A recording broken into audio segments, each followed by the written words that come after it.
Okie dokie. So this is my very serious and not ironic at all, completely well-researched explanation of the stages of irony and my irony model. So this is based off of a few different pieces of information, right? The YouTuber Dreg and as well as iDubbbz have all given their thoughts on what irony is and how we can kind of explain irony in the modern day, and I found some issues with it. So I made my own model and gave definitions that are a bit easier to follow than I think the examples provided in the original videos are, which will be linked below. So to start with the model, we have sincerity, right? So I define sincerity as the default, and the example is there is a wealthy person, right? That is the existing, no changes, no irony, no joke, way things are, right? And so now we apply a bit of irony. I define irony, or being ironic, as the opposite of sincere, at least in the case of sarcasm, right, verbally. And it's funny because it is the opposite, and it's usually exaggerated. So the example would be the wealthy person pretends to be homeless. It's funny because they're not actually homeless, but they're pretending to be homeless. And then we move from irony to post-irony, right? So we apply another level of irony, right? So post-ironic is being ironic about being ironic, right? So we move from irony to post-irony, we add another layer of irony. So the example would be the wealthy person pretending to be homeless actually becomes homeless themselves. To actually know that, though, you would have to have an understanding of the situation beforehand. And the reason I say that is because when we look at post-irony in the form of memes or any other example, they tend to require some inside knowledge that the other person may not understand to get the point. And that's why I say it here, but you could tell, there could be ways that you may be able to figure that out, but generally you would have to know. And the important thing to denote about post-irony is that normally a situation is post-ironic. So if I were to provide another example, somebody could be doing the dab, and that would be sincere, right? And then somebody starts making fun of or doing the dab ironically, right? And then there is an outsider who says, huh, you know, it's kind of ironic that people are making fun of people doing the dab by doing the dab themselves. And that entire situation would be post-ironic, even though the people doing the dab are being ironic.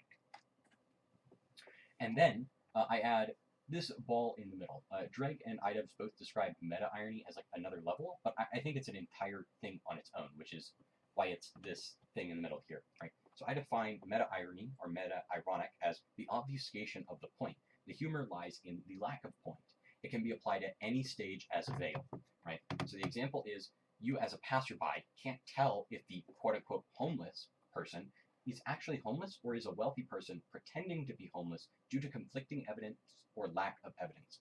The entire situation is funny because you can't tell, right? So this piece here, conflicting evidence or lack of evidence, is the key piece. When a meme or other form of joke is meta-ironic, it's because you can't understand it, or there maybe even is no point to begin with. All right, so super deep-fried memes you see are meta-ironic because they don't really serve any point other than to say, hey, this is a meme that doesn't really serve a point, and we've just thrown a bunch of things into it, right? And meta-irony could be used by the person who is using it to make the joke that there is no point behind what they're doing, or you could be somebody on the outside who doesn't know the point. And that would make it meta-ironic, right? But meta-irony can be applied at any stage, which is why I put it in the middle, right? It could be applied after post-irony, before post-irony, even directly after sincerity, because it requires obfuscation, right? That is the main part here, the obfuscation, as well as this, right? And then I have this dashed line, right? And I have this dashed line because I consider this stage to be optional, which is new sincerity, right? And so I define new sincerity as the post-ironic joke ends up becoming the new normal and ends up losing its comedy, eventually becoming just sincere again. This doesn't always happen, as sometimes the joke could simply end, right? So the example would be, after a while, the person who was wealthy that became homeless died homeless, and his children were born homeless. Being homeless has become the new normal for that family. And the reason why it's dashed and is not concrete is because sometimes the joke may just end at post-irony, right? There may just be the situation where people are dabbing ironically, and the guy says, well, isn't that kind of funny that they are doing the thing that they are making fun of to make fun of the thing, and then the joke just stops there and they move on with their day, right? There is no new sincerity.